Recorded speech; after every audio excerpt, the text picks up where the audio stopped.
So hi everyone, it's me, Shadow Lefty here, and basically for technically today's reaction, I'm going to be reacting, and there's more, which I want to be saying that once again.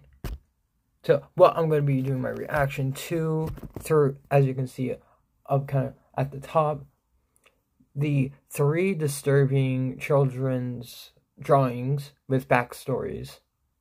And of course, it's by Mr. Nightmare. And yeah, and this is what I'm going to be saying. That there are other parts. Well, there's more parts to this. But yeah, I'll probably watch at least up to 2 of them. Which the second video will be a part 2 of it. And all of that. And yeah, so but I guess before we start, if you enjoy this video, please be making sure to be hitting or booping that subscribe button. That is going to be at the bottom of my video or of this video, and also be making sure to be doing the same thing to the little bell that should really be right next to it, to the right, and yeah, so let's get right into it.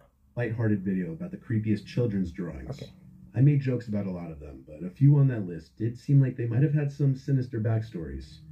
Over the years, I've gotten a handful of kids' drawings with backstories emailed to me. Today, I'm going to be compiling a few of those into this video. Okay, so 3. This was the drawing made by a 6-year-old boy in 2012. The picture was found in his room by his older sister Tracy, who sent this to me, who was 14 at the time, and she showed it to her parents. In the picture is the family around the dinner table, drawn at a typical 6-year-old skill level. The reason Tracy showed it to her family is because she could recognize all the family members at the dinner table, even the family dog and cat. Who she couldn't recognize was the man sitting on the floor kind of behind the table. Tracy said in her emails to me that when she was asking her little brother who that man was, he kept shrugging his shoulders and saying he's not allowed to tell. The man was drawn to be dressed in all black and has reddish-brown curly hair, as you can see. Because of her little brother's refusal to explain who that 5th person in the picture was, she showed it to her parents, explaining that he likely had an imaginary friend or was pretending to be seeing ghosts. After the parents confronted the child at dinner, asking who the man in the picture was, the boy made a pouty face and shrugged his shoulders. He did this anytime they asked, with the most detailed answer from his mouth being, "I'm not allowed to tell." The parents, specifically the dad, weren't fazed by it, as really a 6-year-old could draw anything and create some kind of crazy story in their head behind it. Tracy would be responsible for watching her brother often when their parents weren't home, and one day when she was left in charge of watching him, she heard her brother talking to someone in his room. Upon getting to his room, she learned he was just playing with his toy car set on the floor, talking to most likely himself as he played. Tracy asked if he was talking to anyone. He looked at her and shrugged his shoulders again, pouting his face. Tracy then noticed some candies on the floor of her brother's room, a specific kind of green apple-flavored candy that she'd never seen her mother buy before. She asked him where he got this, and he ignored her, going back to playing. Tracy took the candies, and that angered her brother, yelling, "Give them back." She waited until her parents returned home to ask if either of them had bought the unusual candy. Since the boy was only 6 and it was summer break, aka receiving the candies at school wasn't even a possibility, the random candies appearing in the boy's room became a concern. Even as the boy was scolded and pressed by his parents as to where he got the candies from, he still just made his pouty, angry face and ignored them. The boy was grounded by his father until he would answer the question, so he wasn't allowed to leave his room. The family checked the closets in his room, under the bed, even the closets outside of the room. The idea that someone was inside of the house was out the window. On that same night that he was grounded, Tracy sat close to her bedroom door instead of on her bed, so that she would easily hear if and when her brother in the next room would start talking. And sure enough, when he did, which to note was way past her brother's bedtime, she jumped up and ran to his room, opened the door, and saw her little 6-year-old brother standing at his open window talking to a man who looked as though he were about to climb into the room. Tracy screamed for her mom and dad, causing the man at the window to flee, and her brother began to cry. Once Tracy told her parents that a man was talking to her brother through his window, the police were called. The boy still refused to talk at first, but with the police there, he eventually said that his friend told him not to tell anyone about him, or that he couldn't come and play anymore. When asked his friend's name and age, he said he didn't know. When asked what the two of them would do, the boy said he would come with snacks and candies for him and just play with toys. When asked how they met, he said they met in front of the house one day when the man stopped on his bike and gave him some candy. After offering to come back with more candies and snacks, Jeez. Tracy's brother told him which bedroom window was his, and that's when this started. Okay, 2. Submitted to me all the way back in 2015. This was sent by a mother of 2 children, a 6-year-old boy and an 8-year-old girl. Almost every night between the hours of 12 and 5 a.m., the boy would come to the parents' bedroom crying that he's scared because someone or something was in his room at the edge of his bed. The boy would claim that every night the person or thing would come out from his closet and move to the same spot at the foot of his bed and just stand there not moving. The first few times the parents would check the boy's bedroom just to make him feel better. The closet door would always be opened. When questioned why the closet door was always open when it was supposed to be shut, he would claim that it was because he was telling the truth about the thing in his closet. Every time the parents would show their son that the closet was empty, he would go back to sleep. Their 8-year-old daughter never had any similar issues to this. For a few nights, the parents would let him start sleeping in their room on the floor with a blanket. Eventually, though, after this had been going on for too long, the parents decided to humor him one more time and asked him to draw what the thing at the foot of his bed looked like. His drawing sent chills down his parents' spines. In the drawing was some grudge-like figure that seemed like it would be enough to give a grown man nightmares, let alone a 6-year-old boy. There also appears to be something at the window, and when questioned about this, the boy said that he sees it at the window sometimes too when it's not at the foot of his bed.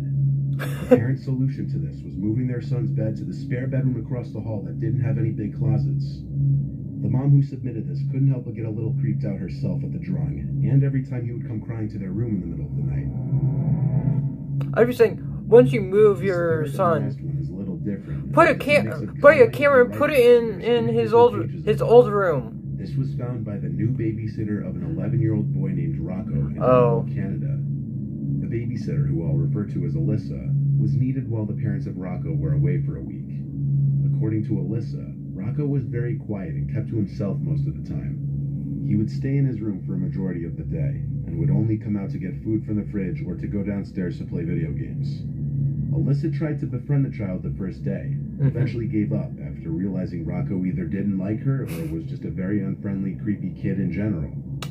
Alyssa would spend the majority of her shifts doing schoolwork and watching movies.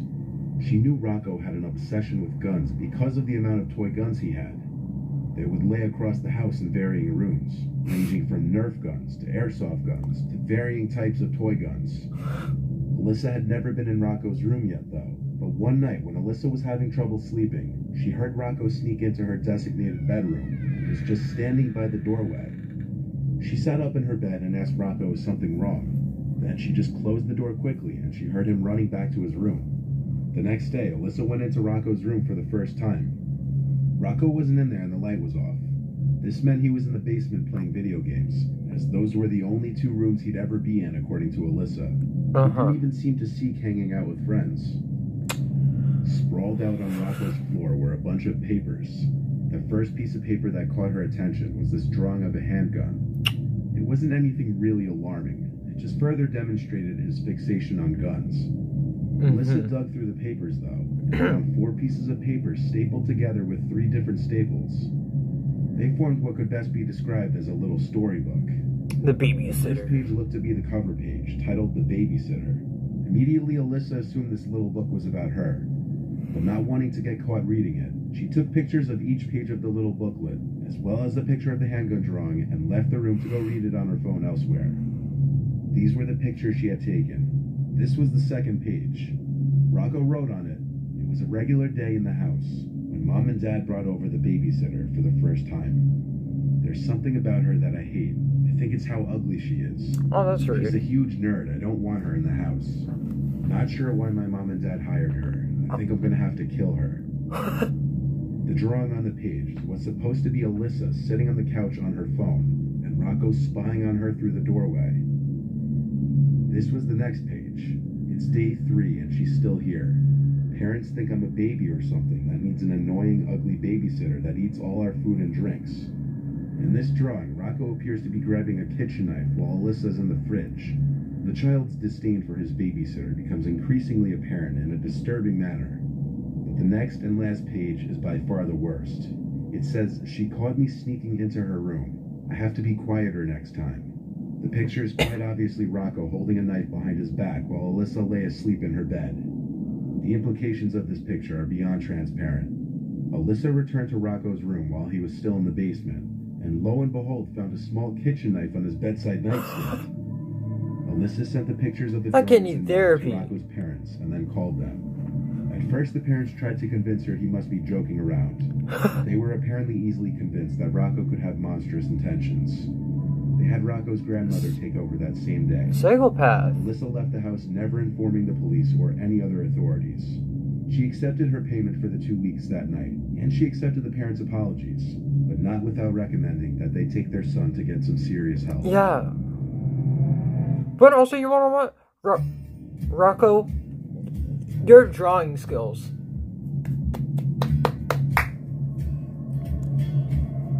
Okay, so...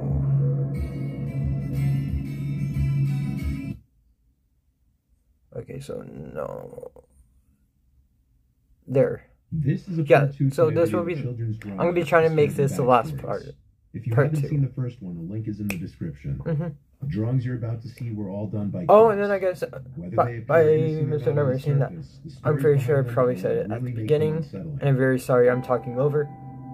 Number 3. But This I will be ordinary leaving links down in the drawing by a description, of 6-year-old course. doesn't appear to have anything To the to do with any videos kind of cause for alarm. and On Mr. the Nightmare's surface, it just looks like a channel. young kid playing in the front of their house. There's tons of smaller details in the drawing, such as his dad raking the leaves, his mom at the window, and a few cars in the street passing by. It all seems like an innocent drawing, but there's a bit of an unsettling backstory behind this. The 6-year-old boy who drew this is a very well-behaved and quiet kid according to his parents. I'll refer to him as Jake. He stays to himself most of the time, and his teachers describe him as a well-behaved child, just very, very quiet. He has a passion for drawing, and constantly draws pictures and writes little story picture books. Jake has one sibling who's currently 2 years old. He has included in multiple pictures too. His mother says most of Jake's free time he spends either watching Cartoon Network or YouTube videos or drawing. There was no cause for alarm when his parents found this first picture. However, there was when they found a more recent picture that Jake had drawn. Here's another picture of Jake in front of the house, but maybe you've already spotted it. In this picture, there's an identical car in the street with the same person sitting inside. This time, it seems Jake is looking at the car in this picture waving. Jake's parents are not seen in this one, interestingly, but his parents were intrigued now about the car and who the person inside of it was supposed to be. So they questioned him. Jake explained that it was a car he'd always see out front and that the man sitting inside of it would always smile and wave whenever he saw him.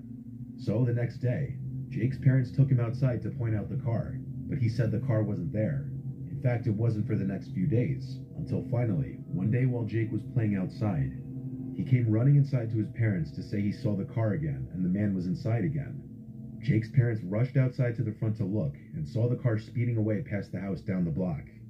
It was an old silver Buick, and Jake confirmed that was the car. It was none of the neighbors' cars. That much was known. Jake's parents went to all the neighbors and asked if they'd seen that car sitting in the street at all, to which all of them replied they had not, but that they'd keep a lookout. For a few days, Jake wasn't allowed to play outside unless his parents were there with him.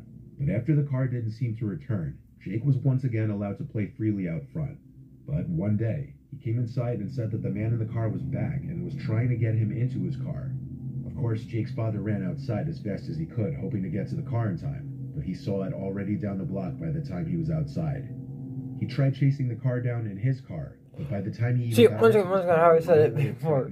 Get cameras. Get ring cameras. The car wasn't seen outside at all for almost and an somehow entire week. try your best to be hiding them. Unexpectedly, Jake's father was about to take the garbage out when he noticed the car parked across the street. He took out his phone to begin recording and hopefully get the license plate number, and he tried to slowly get closer to the car without being obvious. But the driver clearly saw him, because the car turned on and then quickly drove away.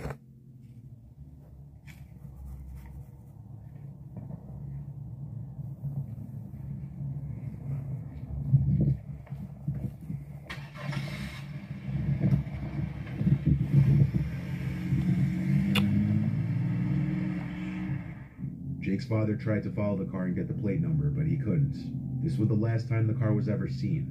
The car had clearly been parked outside multiple times watching the house, even past dark at later hours in the night. The driver of the car, according to Jake, would always smile and wave at him anytime they'd make eye contact with each other. And the last time Jake saw the car, the man inside started waving for him to come over, and even called out for him. Luckily, Jake was smart enough to go inside and tell his parents. It's not clear why the car would be outside even at night, considering the boy leaving the house alone at those hours would be extremely unlikely. Jake's parents brought the video to the police, but without a clear plate number, not much could be done. Jake's father went door to door asking each house on the block if they had cameras that caught the plate number, but he didn't have any good luck. The car never returned after this. But this happened relatively recently in November of 2021, so there's always a possibility that the man may return. 2. Okay. The drawing you're about to see was done by a 7-year-old, and the picture itself is disturbing, but the backstory behind it is surprising. To start, the boy's father, Jeremy, sent the story and picture in. Jeremy has 3 sons. Jeremy's mother, Claire, sleeps over a lot to spend time with her grandkids. In Jeremy's words, his mother has always been on the stricter side, and that includes with her grandkids, but he says that's because she was raised in a stricter household. Jeremy's 7-year-old Tom is considered to be the troublemaker, who acts out against his parents and grandparents the most. So because of this, it often leads to his grandmother Claire scolding him. One day while Jeremy and his wife were out of the house and Claire was watching the kids, something happened between the two of them. Tom had hit his little brother for taking the last of the ice cream bars in the freezer, causing him to cry. This is commonplace behavior with Tom apparently, as he's very violent with his siblings as well. In response to Tom's behavior and hitting his little brother, his grandma Claire smacked him and forced him to stay in his room for the remainder of the day. Claire told her son that Tom was throwing a fit in his room, throwing things at the walls and on the floor in anger. Eventually he quieted down, and upon trying to leave his room, Claire once again had to get physical with him to get him to listen. It was likely during this time that Tom drew the picture you're about to see. Jeremy and his wife returned home. They got an earful from Claire about Tom, very angry and distressed. Jeremy and his wife entered Tom's room angrily, ready to scold and punish him. When they opened the door, they were surprised to see Tom with a smile on his face, looking up at his parents. Around him on the floor was his Crayola art supply backpack with various pictures on the floor, along with crayons and colored pencils laying everywhere on the floor. There was one drawing that stood out from the other drawings, which Tom handed to his parents, and that was this. The drawing shows what appears to be Tom sawing off his grandma's head, as she already appears to be hanging. To add to the horrific scene, Tom as well as his parents are wearing smiles on their faces as Tom is doing what he's doing. And of course, if there was any shred of doubt as to who these figures were supposed to be, Tom labeled himself, his grandma, and his parents in the picture. Jeremy and his wife were disturbed after finding this picture, as it showed just how messed up their child was. Holy frick. Jeremy grounded Tom after finding this, but the couple did not show this drawing to Claire. Nothing good would come of showing her the horrific drawing her own grandson made. However, it didn't end there. The next day, when Tom was allowed out of his room to eat breakfast, he told his grandmother at the kitchen table that he hates her and that he's going to kill her. Claire's reaction was one more of shock than anger. Jeremy once again sent Tom to his room. The way in which Tom said what he said was described to be with a hateful smile on his face, as if he were taking pleasure from saying it. Claire left to go home that day. From the time Jeremy sent me this, she hasn't returned to the house. Tom's behavior has apparently always been on the more concerning, violent side, especially for a child his age. However, this drawing and behavior towards his grandmother convinced Jeremy and his wife to start bringing Tom to therapy. Good. The first few meetings, Tom refused to speak, but eventually started opening up more when his parents would leave the room. Their therapist says that Tom talks about wanting to hurt his brothers for the things they do, and hating his grandmother and second-grade teacher. All I can assume they can do at this point is take it day by day with their son. And one. Okay. This last one was a bit different, in that the kid is a little older than the others. Some of the drawings were done on a computer. The child who drew the pictures you'll see shortly was 13 years old at the time. The drawings were found and submitted by his older brother Cody. The little brother's name was revealed in some of the images, but I'll blur them out and refer to him as John. John is described as a recluse by his brother, who gets picked on by some of his classmates. Though he found these pictures a year ago, he submitted them recently. Now the two boys are in high school, with Cody being a senior and John being a freshman. John and Cody share the same gym period, and Cody sees his little brother get slightly picked on in gym class whenever he's in earshot. Cody says that although he's tried to help his little brother break out of his shell, he's come to accept that the two of them are just different. Yeah. John likes to go home after school and play computer games all day instead of doing his homework or hanging out with friends. This is exactly how he spends his weekends too, and while his brother and parents worry about him, they're not really sure what they can do to help him. His teachers are all concerned over his consistent lack of effort and poor grades, and they even go as far as to ask if everything is okay at home due to his extremely quiet nature. One day while John was out with his mom somewhere, Cody, being curious about John, decided to snoop through his notebook and see if his brother even took any notes in class. But instead of normal notes, there were just really weird doodles and drawings littering the pages. If there were ever any notes taken, they would be covered by stick figures apparently fighting or shooting each other with bow and arrows or guns. There were also apparently other unusual drawings, usually violent, all of which Cody took pictures of. Now, being curious what John did on his laptop 24/7, Cody decided to take his laptop and sign into it after figuring out his password against his brother's knowledge. His desktop was packed to the max with game icons and folders. But the first place that Cody went to snoop was the pictures folder, and inside of there, he found multiple folders containing weird cartoons drawn on MS Paint by John. They were for a YouTube channel that John had made, in which he animated very simplistic graphic cartoons. But the most disturbing and eye-catching one was this one. It started with a picture of a school, then it cuts to inside a classroom, presumably John's classroom. The plot of this cartoon video is basically that John had been missing from school, and when his teacher asked the class where he's been, John suddenly arrives with a shotgun in hand and a combat helmet. This is where he threatens to kill all his classmates and then the teacher if he can't answer his questions correctly. The name Mr. Reynolds is used in one of the pictures, which was in fact one of John's actual school teachers' names, meaning John drew these pictures based on his own life. I know these are just stick figure pictures, but knowing how YouTube is with demonetizing or age-limiting videos, I'm not going to show the rest of the pictures. But basically, John ends up shooting everybody in the room, and by the end of his video in the last drawing, John's character smiles and says, "On to the next classroom." It may be a very disturbing hint into what's going on in John's head, and what may be going on in a lot of kids' heads in school who may keep to themselves or feel that they're being picked on. Yeah. Cody never told his parents about the videos or pictures, but rather confronted his brother on them. Out of embarrassment, most likely. By me saying that, I'm going to be saying this. I was not that type of kid. But he never ratted him out to his parents for going on his laptop, because he knew Cody saw some bad things on there. Cody had a talk with his brother, asking if he ever had thoughts of doing what his drawing did in his video, and he said absolutely not. It was just for YouTube views. A year has passed since then, and Cody says he's tried to help his little brother, who continues to act differently from his peers, and he contemplates going to his parents about the things he's found on John's laptop. In a situation like this, it would definitely be best to inform authority figures, as in this circumstance, given John already gets picked on and keeps to himself most of the time, the images he drew may be indicative of something he fantasizes about doing in real life.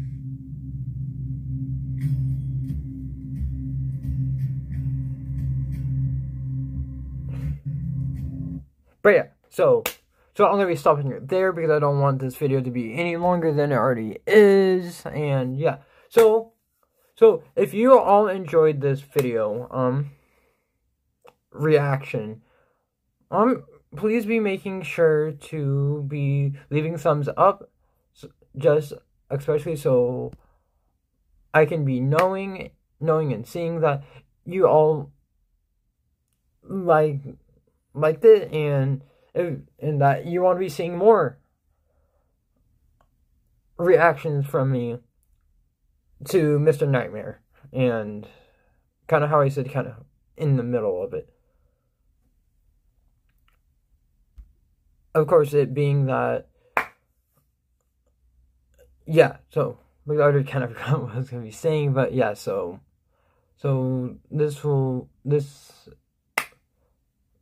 I guess, yeah, all I'm just going to be saying, I hope you all enjoyed, and if I'm correct, the next, basically just going to be saying right now, the next video will be a plushie video, kind of going by my new way of uploading, I feel like, again, but, okay, but besides that, you don't need to be wondering about that, but yeah, so I guess I will be seeing you all in my next video.